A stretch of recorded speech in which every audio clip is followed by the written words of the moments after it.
Толық бар екен. Құжат толық бар екен. Енді құжатын босатса бәрінде полностью.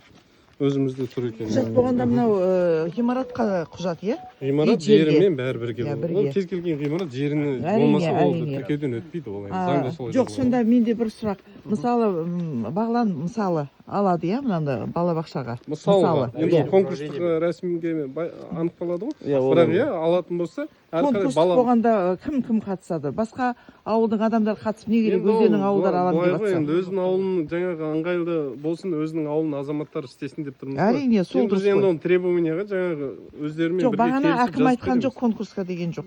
Ол айтты, ол кісі өстіп айтты. Заң жүзінде солай ғой, енді сіз дұрыс түсінсеңіз, өйтіп айтқан жоқ, бүйтіп айтқан жоқ, анау өйтті, мынау бүйтті деп енді әкімнің өзі айтып жатқан айтқанымыз ғой біз мәселенің сізге. шешілу жағын қарауымыз керек қой біз енді, мәселенің шешілу жағын қарайық. Конкурсқа түссе деймін. Енді Басқалар өтіп кетсе қайтесіз. Әрине. өте қоймас енді бұл жаққа келіп Жоқ, өте қоймас деген әңгіме болмау керек. Сондықтан енді қазір мына жаңағы қоғамдық кеңестің мүшелерінде бар ғой, жаңағы толығымен өздері қатысып осының бас аяғында бірге жұмысын жаңағы бірге жүріп атқарсын.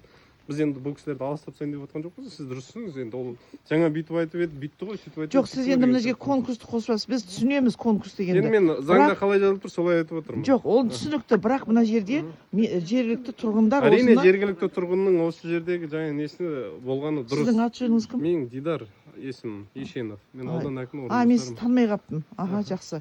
Так, енді